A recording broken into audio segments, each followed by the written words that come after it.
It is my distinct pleasure tonight to introduce our group to Dan Oatman, author and researcher from Strathroy, Ontario. The other claim to fame from Strathroy, Ontario, of course, is General Arthur Currie, comes from that area.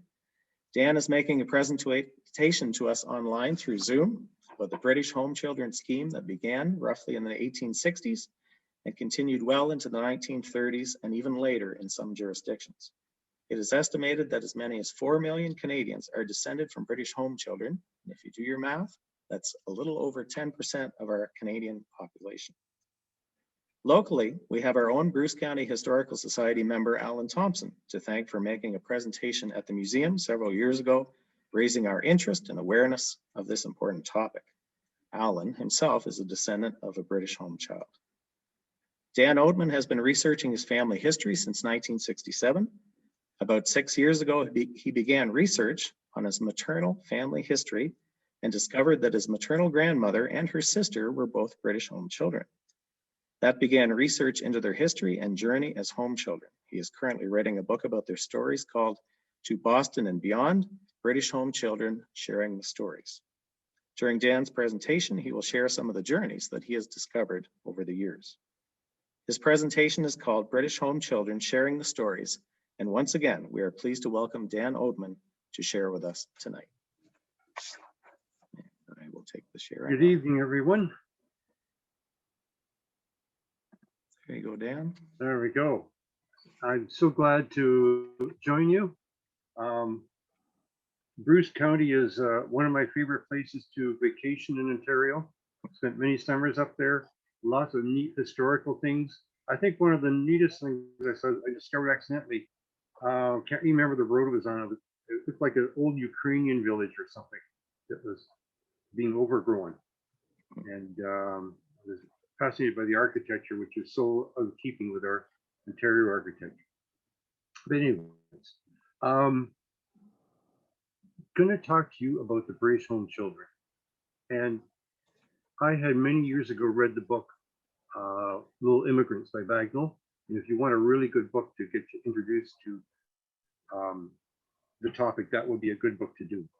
And I sort of thought, well, gee, that's an interesting story. It wasn't until I discovered that my grandmother and her sister were actually two of these children. I began looking into their history, starting to find out about them, that I realized the immensity and the contribution that these children made to Canada.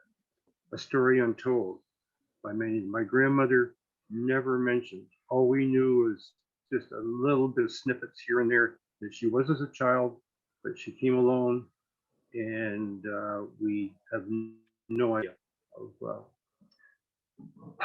of her story. She never shared it.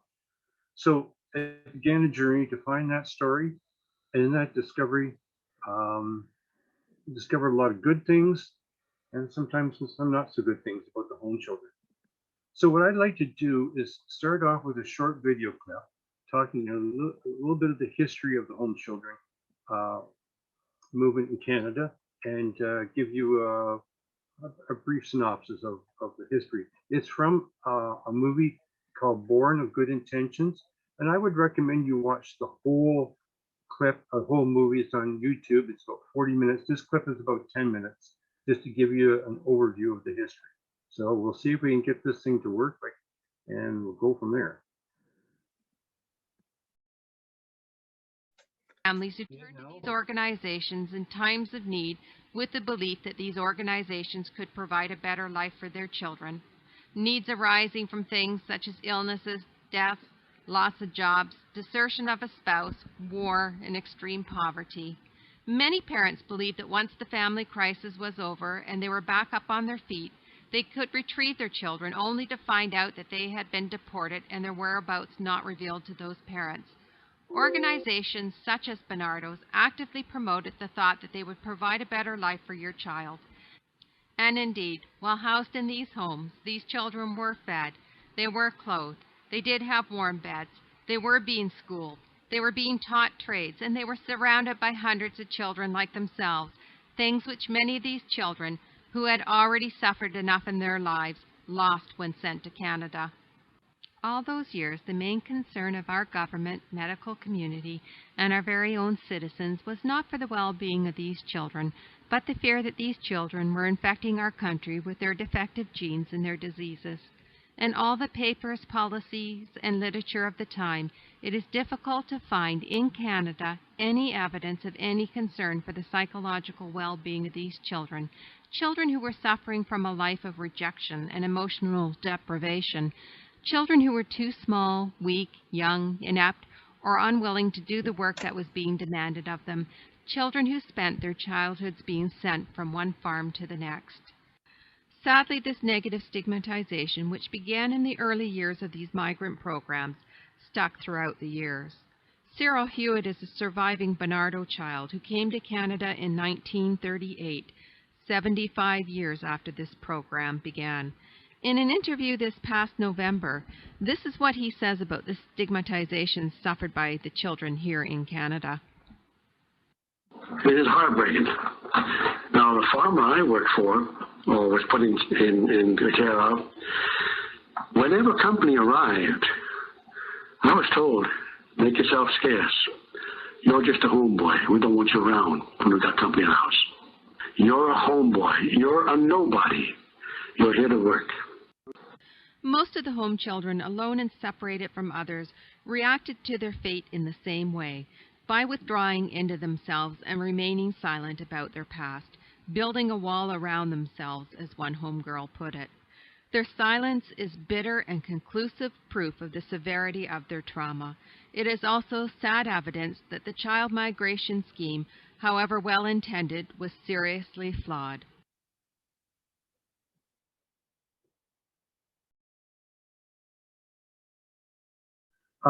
Just an overview, there's starting about 1869 to 1948, there was almost 50 agencies sending children from the British Isles to Canada, through England and Scotland, Wales, and Northern Ireland. And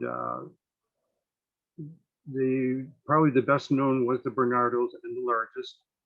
But the children arrived in Canada from the Maritimes, Quebec, Ontario, through the prairies as far as British Columbia. If you think about how many people 100,000 is, that's probably roughly about the third the size of London, Ontario. And that's a lot of children.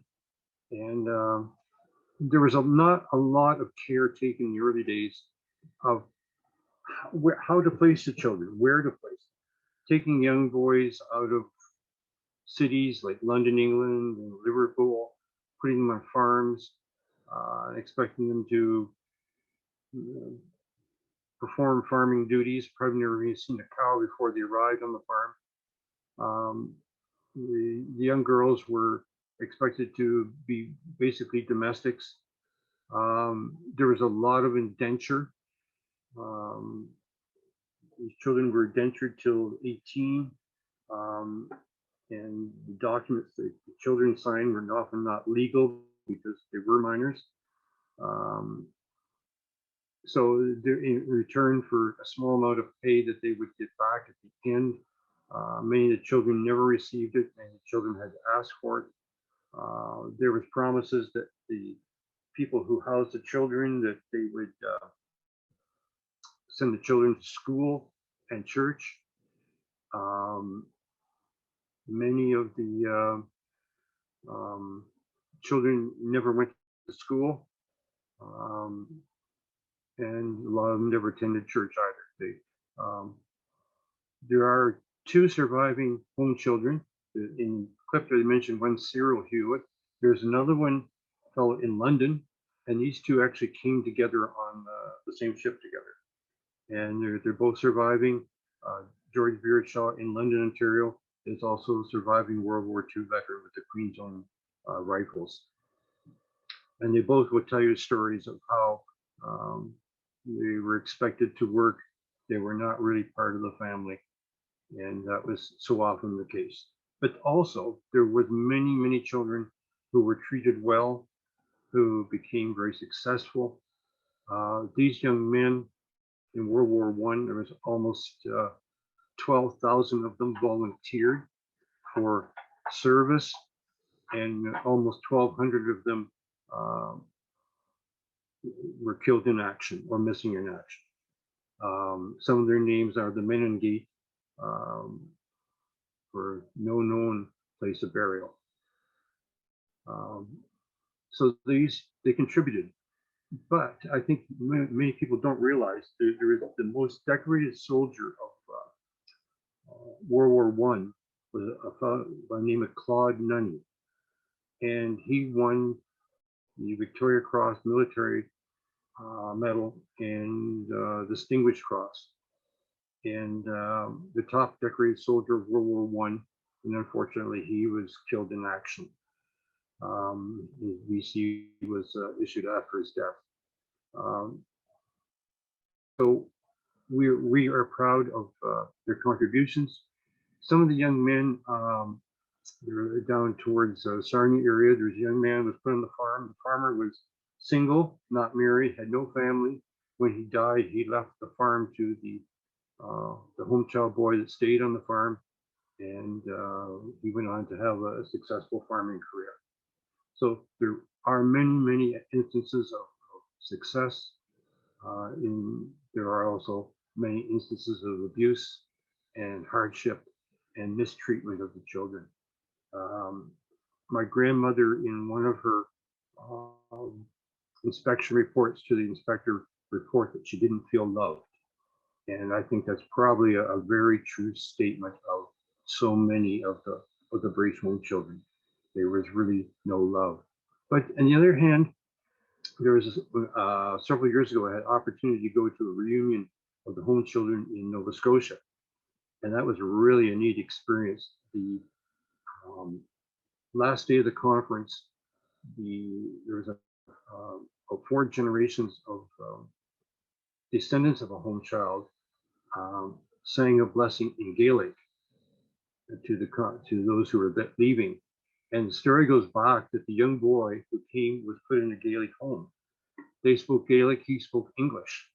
And so very quickly he had to learn to speak Gaelic to understand and communicate. And ever after that, he made sure that his children and the tradition carried down that they learned the Gaelic language. So a very beautiful tradition from a home child. I personally investigated a story, rumors of a young boy near Princeton, Ontario, near Woodstock, that had been murdered by his owner. And when I investigated, it actually was true. He had been shot, and very tragic early life. Again, was sort of, we had a newspaper article telling where he was buried. And when I contacted the cemetery, they had said they had no record of him being buried there. And I said, I'd like to take pictures of the family plot. And he marked it out for me. And when I got there, there was actually a marker on the family plot with his name on it. So the family had recognized him, which was really a good gesture on their part. So there was lots of good stories, but there are also some that were not. What I would like to do for a few minutes is take you through my personal journey with my grandmother and my great aunt Mabel as British home children, show you some of the things I found. I'm not going to share everything with you because I want to save some things for my book. But the reason why I chose the title To Boston and Beyond, I'll explain in my presentation. It sounds like a kind of an odd title for a book about British home children. But when we get into the story, you'll understand why. So I'm going to try and bring my slide presentation up now, and we'll go through it. Before I start, I've got a couple of another home child story, actually 2, and one is a story and the other is a request for information. So I'm hoping that someone can help the fellow with the request for his journey. So let me see if I can bring this up and get it to work. This is one of a home child that came to Chesley. Her name is Esther Elizabeth Bradbury. She was born 11th of July, 1872. When her parents separated by 1877, she was placed in a receiving home, and she left for Canada on May 10th, 1878 on the Sardinian. And on the way, the ship had an explosion and returned to harbor. She arrived back in Canada on May 22nd, that 1870, by the Corsican. The person who shared the story is not sure when she arrived in Chesley, but she lived with the Thomas and Jean McLean household until she married Thomas Wright of Muskoka in 1890. They moved to Verdun, Manitoba. In 1895, they moved to Muskoka, where they resided for the balance of their lives. And she died December 14th, 1943, as is buried in Glen Orchard in Muskoka. And a family member still owns some of the original property they had on Lake Joseph. This is a picture taken about 1931, and on the right, that is Esther there and Thomas. And thanks to Raymond Wright, great-grandson of Esther, for the information and the picture. This is a research request looking for information on a BHC Eric Reynolds, age 16 years, who arrived by the Salvation Army on the SS Athenia on April 4th, 1925. He was first part of placement, oh dear, sorry about that, was in Denfield, Ontario by April, May 1925. He was in the Walkerton area till November 1925. The individual was looking for newspaper accounts, police records. He did have a brush with the law, and any help that you could give him would be appreciated. He was one of the very small percentage that didn't work out and was invited to return home. He was deported, as some of them were, for brushes with the law, health reasons. And it's certainly a counterpoint to the thousands who stayed and flourished in Canada. And if anyone is interested in helping, I can give you his name and his email address to help him in his search. He's looking for that time period in Walkerton. My book is going to be called To Boston and Beyond: British Home Children Sharing the Stories. And it will have on the cover feature all sorts of pictures of sunflowers. And why the sunflower? Well, there's about 70 different species of sunflowers, from yellows to reds to combinations, and even including the flower you do not like in your lawn. That's the dandelion. That's a sunflower as well.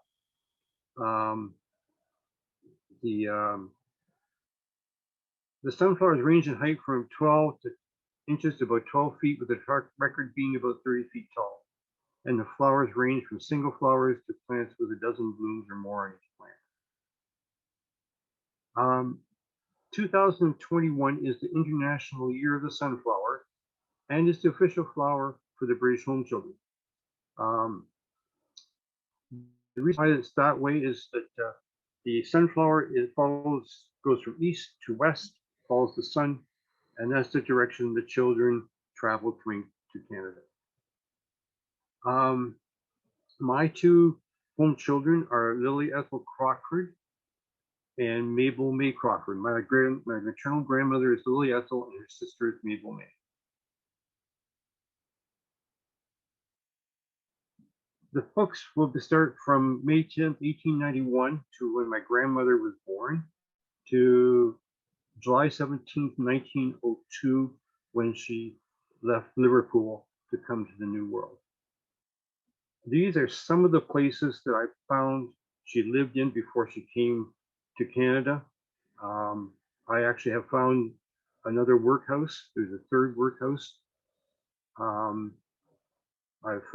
So she had a very mobile childhood. She was not in a place very long at any one time. This is the picture taken by Bernardo's on her intake on May 28, 1902. It's the only picture we have of her prior to her marriage in 1911. And it was well worth the money we paid for the package to get that picture. This is where she stayed in England, in Barkingside at Ilford, and this was the Bernardo home.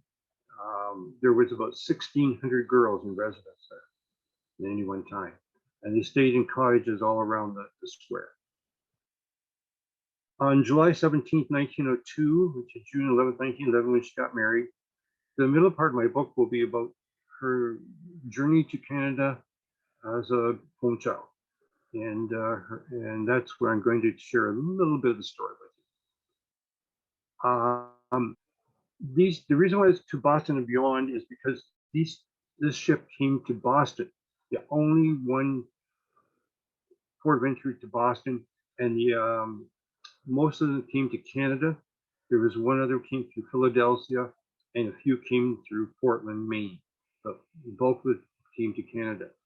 And so that's why it's to Boston and beyond, because those 398 children came and were shipped all over Canada. This also includes the story of one boy who died on a ship, was buried at sea, and one boy who died as a result of an accident coming into Boston Harbor.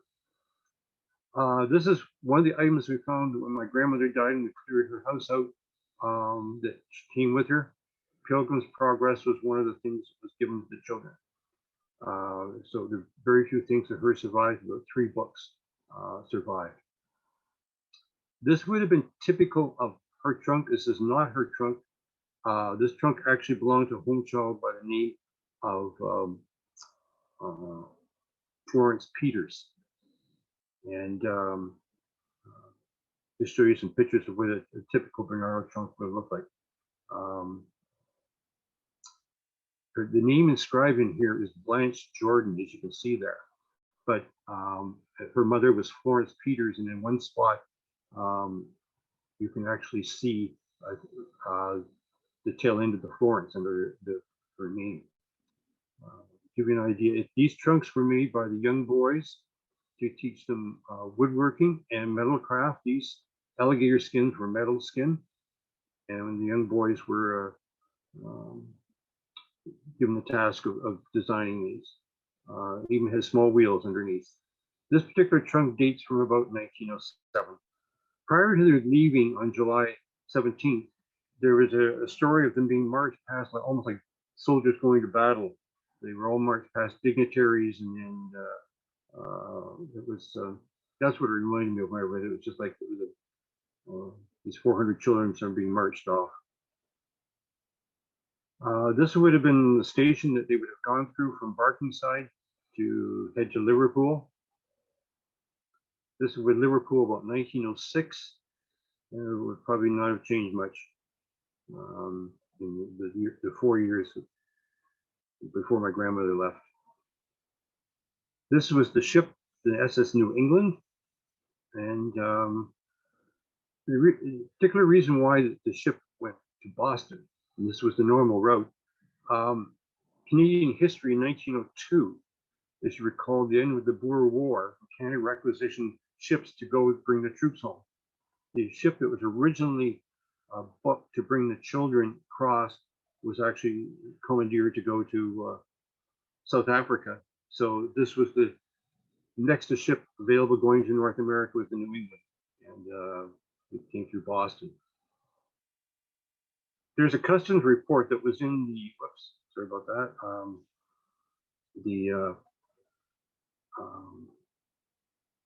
Hang on here.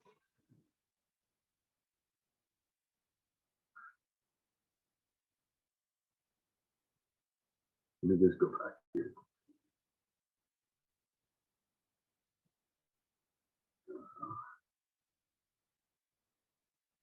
There we go. The customs report. Do you examine the children when they arrived at St. John? Quebec, the question was for that, have children arrived elsewhere? And the answer was they count them. And the question was, do they check off the names? And the answer was no. Just like sheep, well, we got 398 children, so I guess we're okay. So that was sort of typical the attitude towards it. There was a young boy on the way over by the name of William Hart. He was buried at sea July 23rd, 1902. Part of my research, I have found his family, his parents, his siblings. I found in British consulate records, the ship's master gave the longitude and latitude of where he was born, buried rather, 109 kilometers south of Newfoundland. And so there's a school class in Newfoundland that every year on Home Child Day puts a floating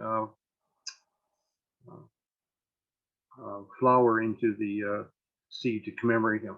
And this would probably, picture I found would probably would have looked like what happened because the children, ship's crew, the staff came and watched the young boy being buried at sea. This is what the dining room would have looked like, probably with 400 children. There's probably 3 or 4 sittings. The berths, probably a couple of small children were probably bunked together. This is what Boston Harbor looked like about 1906. Probably wouldn't have changed much in the meantime, but you notice that there's still a mixture of tall ships and steamers, and some of them have a mixture of steam and rigging. This building they wouldn't have come through, but it would have been there. This is the Boston Immigration Center. They weren't immigrating, so they were taken right from the ship to the train station. On the exit on July 25th from the ship, there was a young boy, there was a bunch of boys sitting on a plank beside one of the hatches, and they were giving instructions to leave. And when they all got up, he was on the end, and the plank threw him into the hold, and he fractured his skull. And I now know who his parents are. I found where he's buried in Boston Cemetery. It was a bit of a job to find him because his name was spelled wrong, but I did find him. This is you see the arrow there, that's the area in the cemetery in Boston, Mount Hope Cemetery, where he's buried. This is one of the articles in the newspaper I found, and you see the name there is spelled Adley, and that's why I was trouble finding him. For some reason, he's filed in the death records, everything, the cemetery records is Adley and not Adderley. But anyways, I put this in because the title, Bernardo Waif Dead, signifies the attitude of the society, a waif, waif and stray. This would have been typical of the pre-1920 train that would have taken them from Boston to Montreal. In Montreal, they would have transferred right from the CPR station there, and then from there taken across the various journeys across Canada. My grandmother, with a small number of girls, was taken to Peterborough. There's also attached in the a record of a first-hand account from Alfred Owens, who supervised the journey. And this is one of the very few well-documented trips of home children, giving us a customs account in the ship records, Alfred Owen giving his account. So there's a lot of really good first-hand information. And this was from August 1902, so it was all very fresh. In my book, I'm going to be including the stories of a number of the home children who came with my grandmother, and this is a story of one of the people. His name is Thomas Everly, and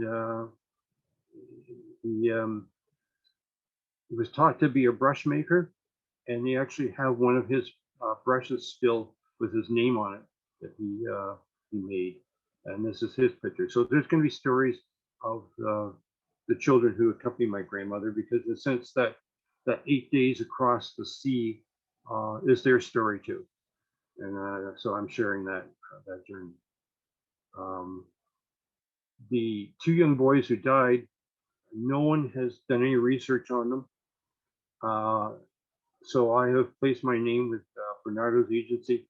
So if family does go looking for them and contact them, they can contact me and I can give them the information. My grandmother would arrive in Peterborough, Ontario. Peterborough was the home of Hazel Bray, which was the girls' residence for Bernardo's. And she came by CPR, and this is the CPR station. There was also a CN station, but we know from the account of Alfred Owen that CPR delivered them from Montreal. This would have been the trestles minus the graffiti, but my grandmother would have seen coming in, and this is what it would look like going the other direction. This is where the school, when she stayed in Peterborough, this is the school that she would have attended. Her first placement was in a little place 20 minutes west of Peterborough called Fleetwood. And this is the road today to Fleetwood. Another picture, just a country road. The town is a ghost town. All that's left is the school. And there's all the building and a couple houses, and the town is virtually gone. This is the school, sort of a pink brick school, very, very attractive. You can see the two doors in the front there, where the girls and the boys entrance. It is now a private residence. Just another view of the commemorative plaque. This building here is 1911, but this is the general store that my grandmother would have lived in. She stayed with the postmaster and general store operator and the Stacy's. And actually, just very couple weeks ago, I came across information, and the families have posted pictures of the couple. And so they've given me permission to post with her story in recognition of her they're hosting my grandmother. So their pictures are going to be in the book, thanking them for, as long as well the other two places that she stayed at, for their recognition in housing my grandmother. After June 17th, 1911, and that's the day she got married, her life was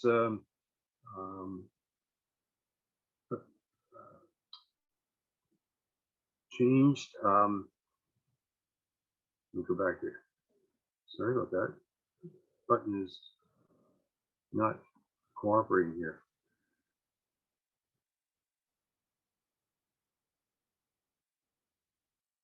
A little touchy tonight.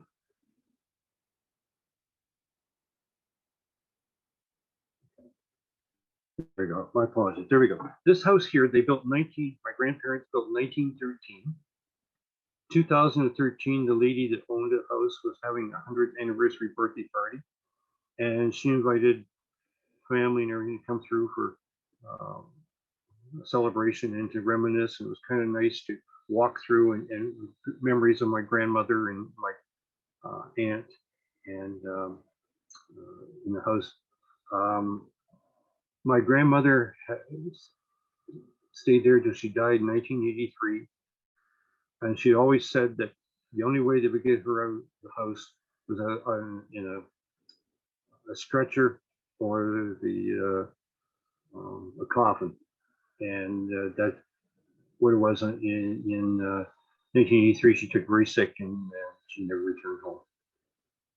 She was determined, and understanding now, looking back, I understand why she was so determined to stay in her house. When her childhood and up until she was married, she was always on the move. In my book, I'm going to be posing questions that there's no answer for. And this is one of them. How did my grandparents meet? They lived in two different areas of Ontario prior to their marriage. From 1909 to 1911, my grandmother lived in Park Hill, Ontario with her sister, and my grandfather lived in London, Ontario. We have no idea. My mom has no idea. So it's one of, I have a theory, and that's all this is a theory. Rail travel was common. My grandfather worked with CPR, and I'm thinking at some point they may have crossed or someone introduced them because they were both English. So I have no idea. We don't know. But they did meet, and they did get married.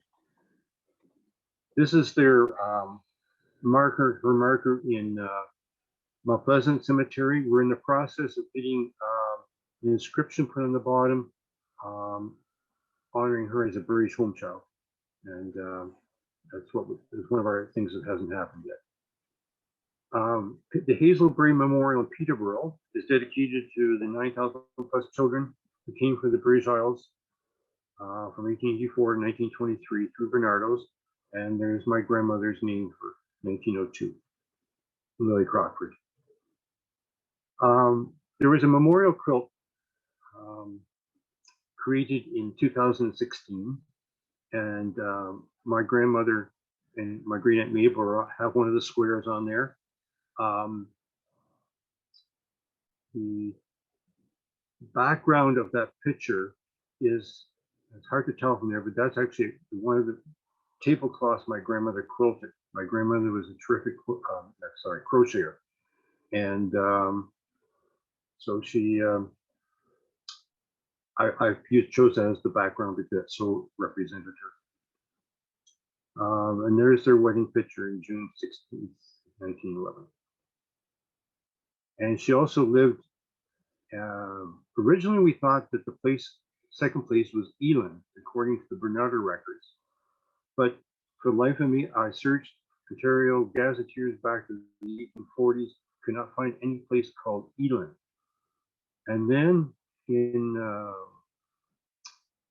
records in Library Archives Canada, I found record of her moving to a family at Elm, and then everything all fell into place. So I can't correct the quilt, or rather the crocheting on the quilt, but the book will be correct. It will show elm and carp. Now, when I get into my grandmother's story, she had a sister, Mabel, who died in 1933. There was another sister, my Aunt Violet, who lived for many years, and then she died before my grandmother. But in my research, there was no mention of any other siblings. But I found an Alice Maud. Now, she died by 1896. My grandmother would have been very young when she died, so she may not have remembered her. And Louise was born after my grandmother was placed in the workhouse. Now, how did my grandmother get placed in the workhouse? Well, let me tell you, they were abandoned. Her parents abandoned the three girls. And the landlord turned them into the Lambeth Union Workhouse. And that's how they ended up in the workhouse in London. Their parents were very much alive, but they were simply abandoned, and they weren't orphaned. And that was, I think my grandmother carried that resentment all her life. And then there's possibly a sixth sister, Rose, I'm working on right now. However, it didn't stop there. Her mother remarried, her father remarried. And it says here she has 3 half brothers and sisters. Well, just a couple of days ago, new information has come to light, and her mother actually had 5 children. So now my grandmother has 12 half brothers and sisters. Huge family. My great aunt Mabel, 1892 to 1933, she died very tragically of a hemorrhage on Christmas Day, 1933. A very short life. And this is her from her wedding picture. She was married twice, and she had 2 sons, one from each marriage. The son from her second marriage had tried to find numerous times where his mom was buried. I had difficulty. And this was the ship that she came on, the Tunisian. She came through McPherson House in Stratford, which is Annie McPherson, a different agency than my grandmother had came through. I did find her record through a death certificate, and it stated she was born in Elviston Cemetery. And he contacted the caretaker of the records. He came back and said she's not buried there. I said, well, I have a death record that says she is. And so he came back a little while later and said her name was badly transcribed, but all the other information that I'd given was her date of her death, her burial, her husband's name matched the plot owner. And so we established finally a place for her.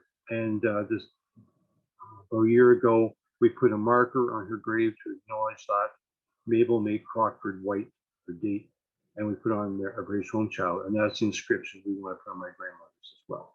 So her grave is marked, is no longer unlost.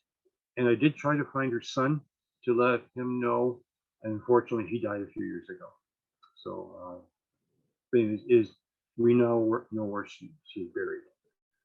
There are 8 other Crockford British home children, and no relationship determined yet.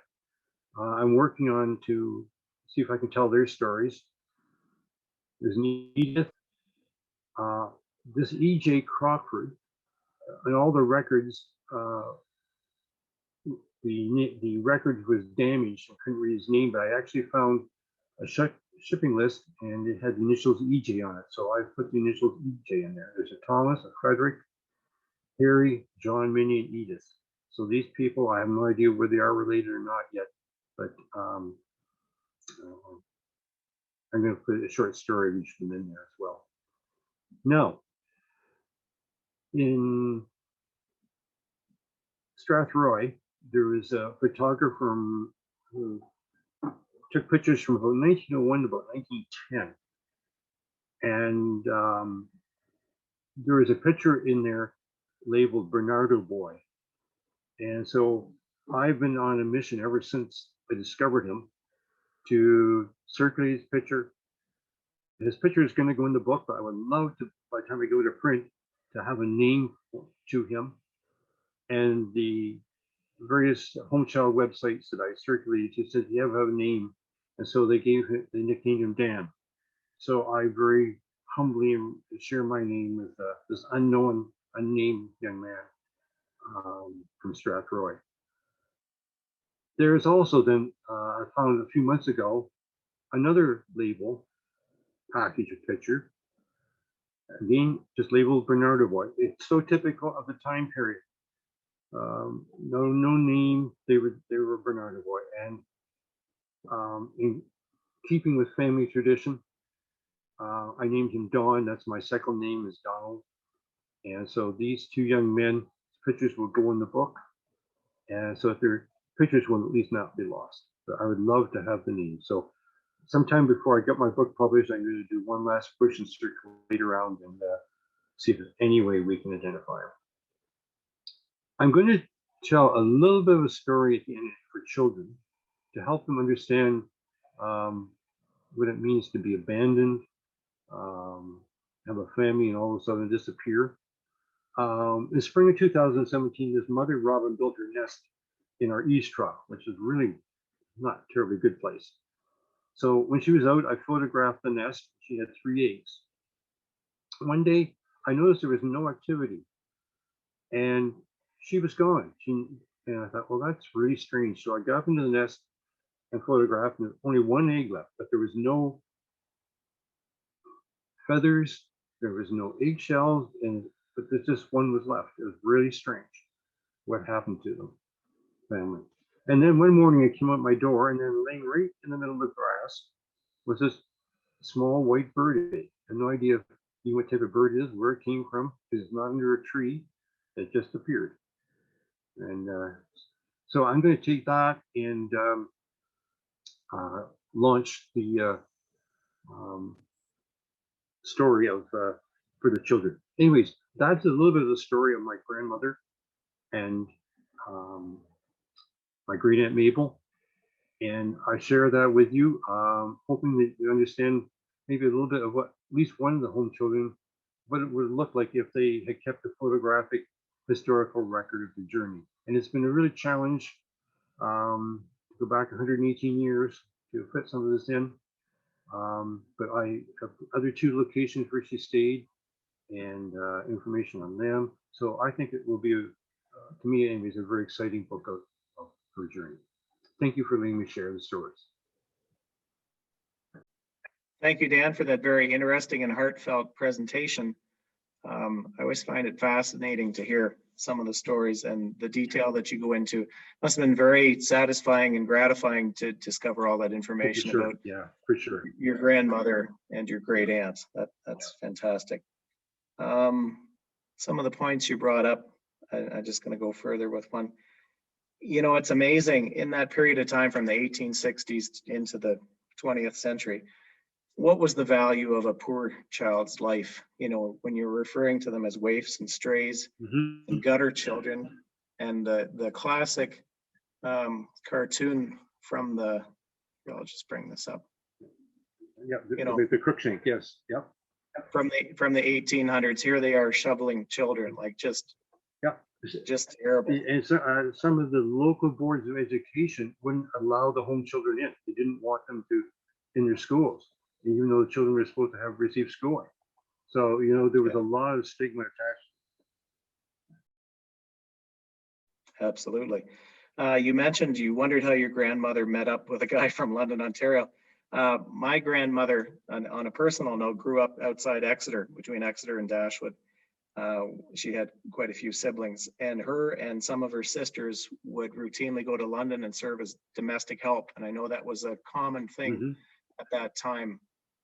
She would have been doing it in the 1920s, going into London. So, you know, that could be a way that she got to London. Well, it could be, but 1909, 1909, she was finished her indenture. She went to be with her sister in Park Hill from 1909 to 1911. And that's where she lived. So, yeah, she could have crossed somewhere, but it's still, I'm still not sure of how they did it, but they did it. Well, it was fate. There you go. But it's interesting, just for those who do your research, they're not in my grandmother and my Aunt Mabel are not in the Canadian census, 1911. They should have been. And if I look at the date of the census and the date when they got married, my guess is educated guess is they were moving right when the census was taken. So they missed being taken in Park Hill and in London. For sure. That makes a lot of sense. So Dan came to us highly recommended by the woman who was just on the screen there with Don Cherry, Laurie Ostchevsky, who runs the British Home Children Advocacy and Research Association. And this is the website that I've brought up for everyone to see right now. It's britishhomechildren.com. Just an amazing reference site for information about British home children and a good springboard to do your own research. Absolutely. Anything you want to know is there. And Laurie recently had surgery, and we wish her the best in recovering from that surgery. Absolutely, yeah. So I will stop sharing my screen, and we will open it up to questions. I see we have some. Okay, I can help with this one too. How are the records at the Bernardo home? How are the records? So if you have a direct, sorry, Dan, you answer the question. I'm okay. Take over here. Most of the agencies. I have some ideas too. Yeah, okay. Most of the agencies, including Bernardo's, you have to be not necessarily a direct descendant, but a close, the closest blood relative surviving. And I got all the records because my mother was the closest record to my grandmother. There was my great aunt Mabel. Both her boys were dead. We couldn't find any relatives, so we were able to get them that way. If you're a distant relative and there's other relatives in between you and them, you probably won't get any information. So the two Carter brothers that show up on the poster for this presentation, they are not related to me at all. And I just on a whim, I thought, you know what, I'm going to contact Bernardo's and maybe I'll get some information. And because I said I was going to write up something for the Legion in Kincardine, because they didn't have a photo of Leonard, who was the last name on the cenotaph in Kincardine, they sent me those photos. And it was as if I was related to them when I opened that email and saw those photos. Sure. It was incredible. The photos are generally a little bit more liberal with than the information. Because I'm waiting when Bernardo's opens up. They've been closed for months. I'm waiting for the pictures of the two boys that died on the way over, and so I can complete their story. I show their pictures as well. Oh, that poor boy in Boston. Can you imagine making that 2-week trip by boat and then he falls in the into the boat? Yeah. There's a question here from Steve. You've talked about Bernardo's, but can you mention anything about the Salvation Army program, which was also very active? Children. Yeah, it actually was, as I mentioned earlier, there was almost 50 agencies. Some of them were like Bernardo's Warriors were related to certain ethnic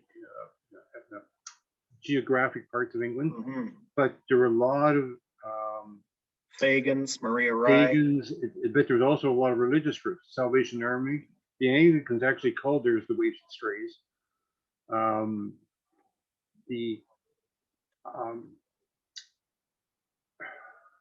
The Salvation Army records are available. What I can do, I should have sent them to you. I've got a summary of where to get all the records from various agencies. And if someone wants to email me, or I can send you a copy of that list if you want to have it for your files. It would tell where to go for each of the agencies for records. I put all that. On Lori's website, does that information exist on that as well? There as well, yes. Yeah. I put one together because when I was doing my oral presentations, it was good to have that information there as someone asked. It's kind of a little bit more, because there's so many, it's kind of a bit cumbersome to scroll through them online. But I'd be happy to share that information, or go to the website. All that information is there as well. Yeah, and also information as well. I should have mentioned, like, all the different styles of trunks. I showed you a Bernardo, but there's other styles of trunks, and so it's good to, if you see a trunk with a name or a home name on it, take a closer look, because it could be a home style trunk. So there's a question here that was actually directed towards me. What was the name of the Carter brother that lived in Stratford? The one Carter brother that returned after the war tried to live in Kincardine for a while and found that wasn't working out. So he moved to Stratford. That was Joseph Carter, but he went by Harry Carter. And he was an active member of the Legion until his death. And he worked at the CNR, that gigantic building in Stratford where they would fix the locomotives. So I think there's some in the chat. If I switch to the chat. Okay, so I was able to show the website. Oh, somebody posted it. That's fantastic. Excellent, thank you.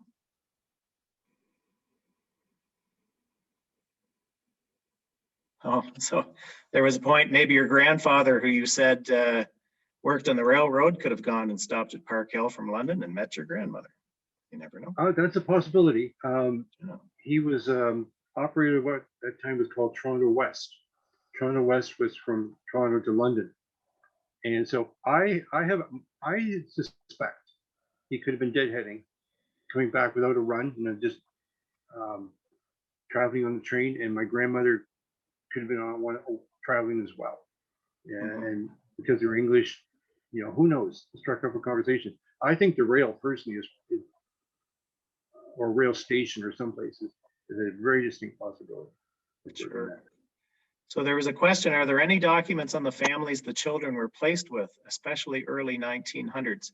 Now, one of the things that I've noticed with Bernardo's is there's that Ups and Downs, what name for a magazine, but Ups and Downs magazine that they published. Often there's some interesting little tidbits in there to as a springboard for more research. Yeah, absolutely. There's also on the in the website, there's links to a Library and Archives Canada immigration records, and quite often when the children were moved from one placement to another, there's a record, and that's how I found the name for my grandmother, because she noted it was not Elam but Elm. It was in those records. So at census, if they came when they were here, if they came in between the census and sometimes it's hard to find them, but if they came just before or during or after a census or that census time, sometimes you can track them down that way. But look out for the spellings. The census are notorious for bad spelling. Notorious, I know. Yes. The OCRs sometimes pick up names in the strangest ways. So you have to check all your spellings when you get into any record. Even the official records. Sometimes I shake my head and figure, how did this happen?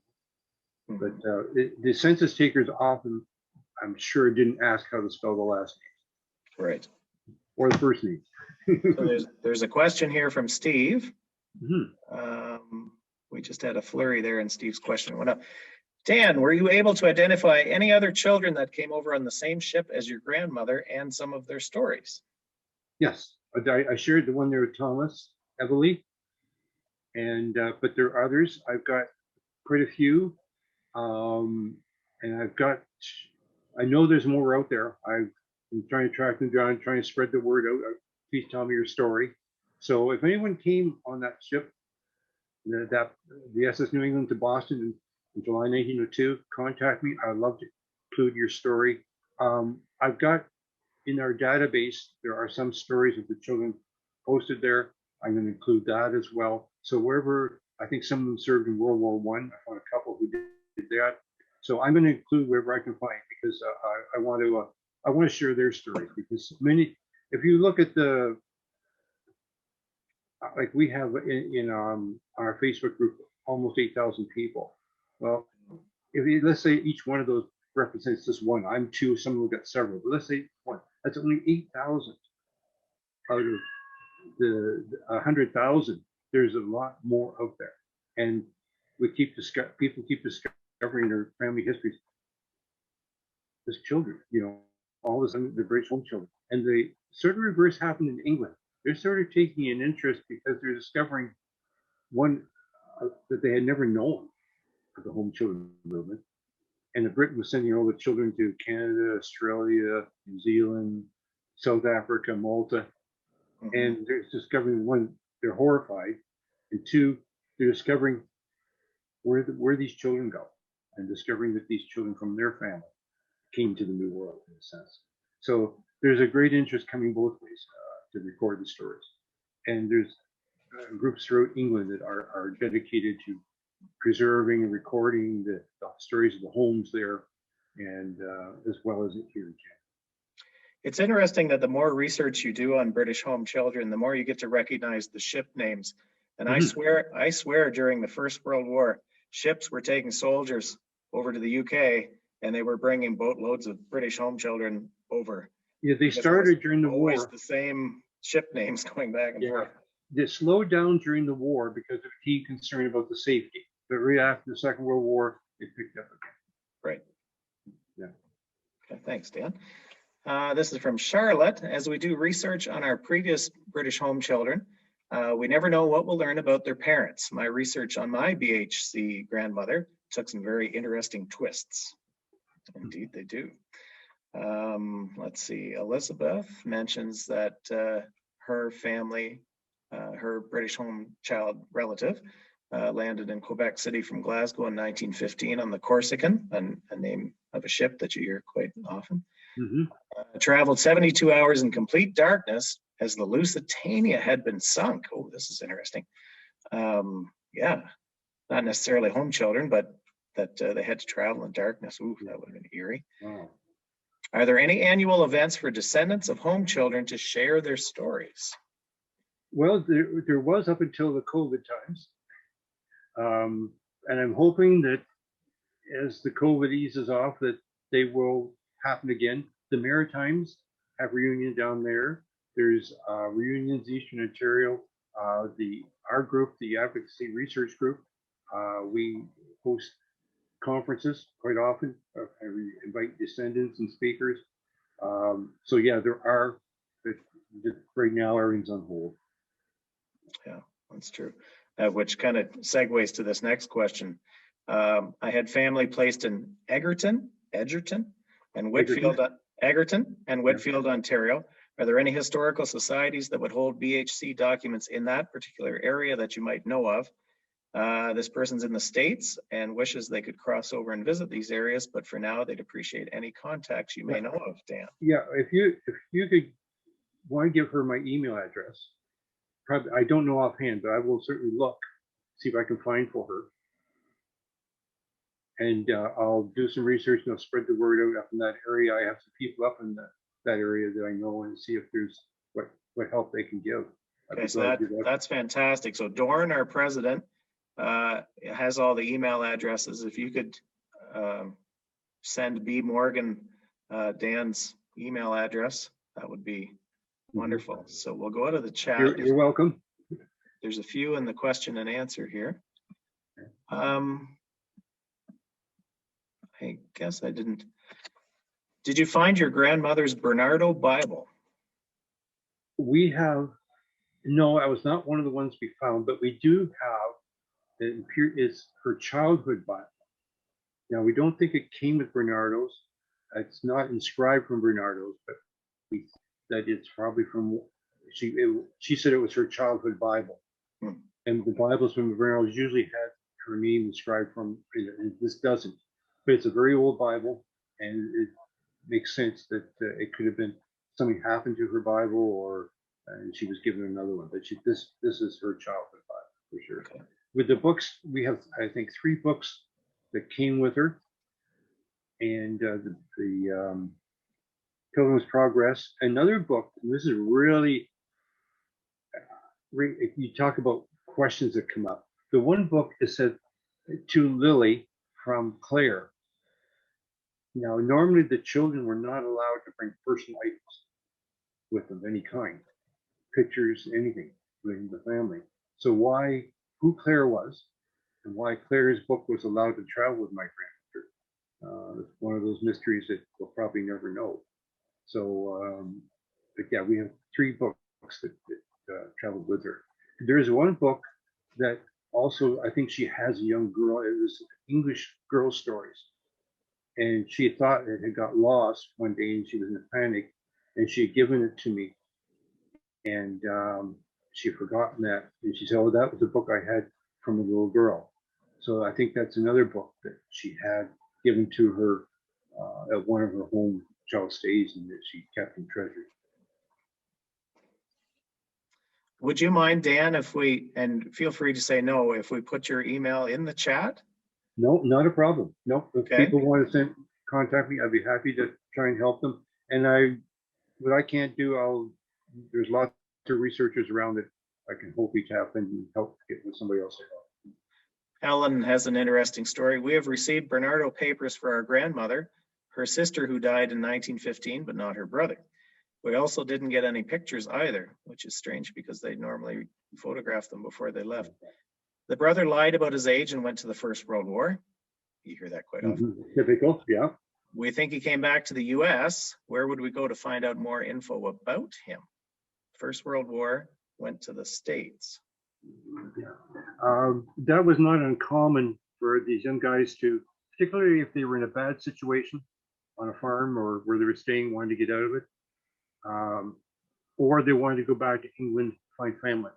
There was 2 strong motives for entering the First World War. Coming back, if he went to the States, then yeah, you would look for border crossing records, shipping lists.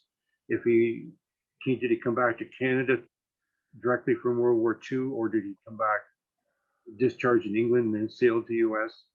I think she mentioned First World War, so that should all be accessible.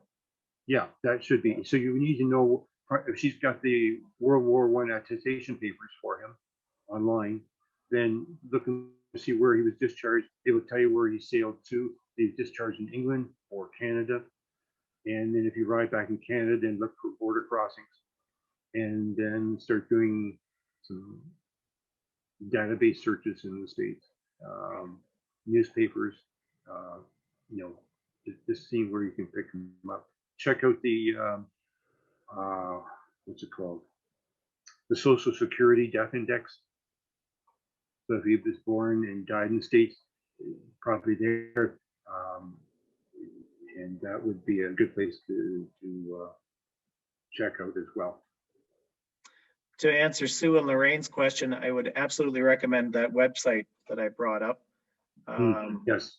That is a great place to start, britishhomechildren.com. Yeah. Nancy has a couple here. Can you comment on how British Home Children on Maria Rise, now it mentions her father's ships were disseminated. I didn't realize there was that angle to it. And then she has another one further underneath. I wonder why 2 little girls aged 4 and 7 were separated, one to New York State and the other to Cargill, Ontario. That's I can find no logical explanation sometimes for anything. My grandmother was in Bernardo's. My great aunt was in Annie McPherson's, and the third sister was never sent. She was kept in the home in England. There was no attempt to keep siblings together, no attempt to at all. The only reason why I think that my grandmother and her sisters connected and stayed connected was my grandmother very specifically asked the inspector that she wanted the addresses of her sister to write to. And the comments further down was the addresses were given. That was not terribly common, but knowing my grandmother, she could be very insistent. And that's probably why she knew where her two sisters were and why she sponsored her sister that stayed in England after the First World War to come to Canada. So yeah, they were split.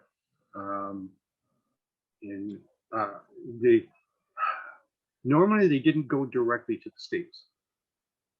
The home children that came to Canada, they came to a Canadian residence. If they went directly to the States, that's very unusual for a home child.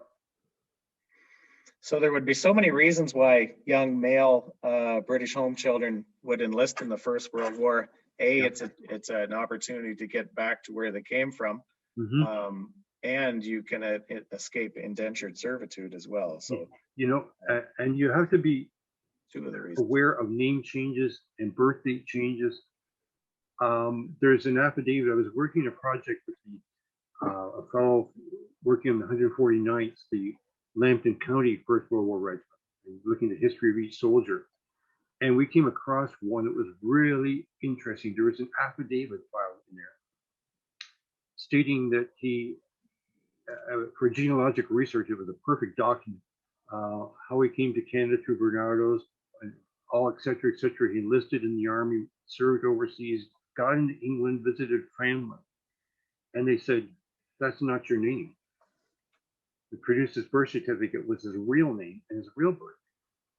And so this affidavit is asking the military to correct his records to his real name.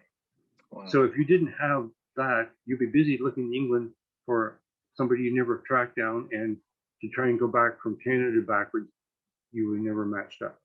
So there's one agency that was very notorious. They didn't want their children traced, and they were notorious for changing names and birthdays. Wow. So that makes it, they certainly didn't go to the way to make life easy for the children. No, or their descendants either. Absolutely right. This is an interesting personal story from either Susan or Suzanne Johnson. Because I paid for my father's and uncle's records, this is very close. So not that many or just one generation removed. Sorry, somebody added a question and it jumped. Okay, so she paid for her father's and uncle's records from Bernardo's. Family that she didn't originally know in England contacted Bernardo's and were asking for her father and uncle's information as well. Bernardo's said they couldn't release the info because they were not direct descendants, but would pass their contact information to me, a Canadian relative. This is fantastic. This started a very rewarding family reunion. I have many cousins in England and have visited England 4 times now. It is worth the cost to get the records from Bernardo's. I'm surprised you had to pay for them, because I would never have made contact. Maybe that speeds it up, grease the mechanism a bit. I would never have made contact with my cousins. My dad and uncle arrived in Ripley, Ontario in 1914. My dad lied about his age at 16 and joined the 160th Bruce Battalion, Company D, in January 1916. My father ran away from 6 homes before joining the Canadian Expeditionary Force. He was trying to get back to England. Wow. Yeah, that's a typical, so often with young men. That's amazing. Yeah. There was a mention there earlier about lack of pictures from Bernardo's, and there is some that are missing. Apparently, during the war, some of their records were damaged or destroyed, and that's why some of them may not have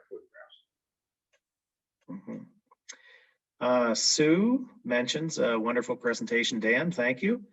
Her grandmother and her sister, so I guess her great aunt, were British home children. Arrived in May 1914, went to Annie McPherson home in Stratford, which fortunately still survives as a heritage site. Do you know much about the home in Stratford? I have my grandmother's trunk. Wow. And what I think, and what she thinks is the Bible she came with, by the way. That's incredible. Good treasures. Absolutely. Our grandmother came from the Fulham Infirmary. Ellen asks, do they have records? Presumably. I hope so. Yeah. Internet search. That's generally all it takes. Okay, so Suzanne again. I'm looking for any family members in Ripley named McDonald. My uncle stayed with them from 1914 to 1918. He was well taken care of according to the records. That's good. Yeah. Yep. There are some positive stories. And you know, if the host family, I don't know what you call them, if they didn't have their own children, often they bequeath the farms and assets to the home children that lived with them, which is a nice ending to those stories. For sure. Yeah. Okay. Looks like Dorn clicked them for me so they would go away. Oh my goodness, we have a ton in the chat. We're going to be here till 11 o'clock, Dan. That's okay.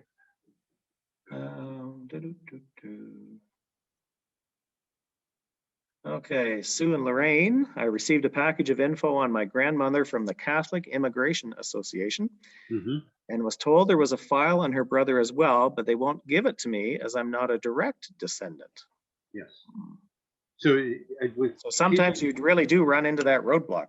So I'm surprised I got that Carter information. But yeah, sometimes it just depends on the move. But I know my grandaunt Mabel, we got hers because I was able to prove that there was no living children, and we were therefore the closest blood relative. My mom was able to get the records for me. Yeah. Okay, awesome. Okay. Otherwise, we wouldn't be able to get them either. Barb Scott mentions my husband's grandmother was a British home child and left a small journal that I'll have to start researching. Oh, wouldn't that be something? Oh, yeah, those are such treasures. My goodness, yeah. And make sure that things like the journal and those personal things, get them somebody that can digitize them safely for you, so that they're preserved. You know, and you can read them without because they're fragile documents. And the paper is probably, you know, at the age of getting brittle and stuff. So you want to be able to preserve it. For sure. Yeah. Nancy had to pay $125 US to get her grandfather's records from Bernardo's in 2018, and it took 13 months to receive that information. Yeah. And if you've sent money off before the COVID, goodness knows when you'll get it. They're still shut down. So Sue and Lorraine again with the Ripley, Ontario connection. I'm trying to find his descendants here in Canada, but getting nowhere. Any ideas how to find? Okay, what was the time period on that? I forget. Early 1900s. So I guess, you know, the British Home Children website, it really is a springboard to. Yeah, for sure. Yeah, and if you know the area, then you can get into the censuses are important. Censuses are a start. The other thing that's going to be a great tool once it's all online is the project to digitize all the Vernon's directories through Ontario. I don't know whether you're aware of that project with the Ontario, what do they call it now? The Ontario Ancestry and Family Search, and partnering with Vernon City Directories. Their Vernon City Directories are given permission to digitize all those county city directories. So they're eventually will be all online. That's going to be a really great tool as well, because that'll catch up in between census. So that's going to be a tremendous. I'm waiting for them all get completed, and that's just going to be tremendous. That sounds great. That will hopefully fill in those gaps. Okay, so B. Morgan again. Would the boys have been placed in a specific home in Ontario before being placed with families, Bernardo boys?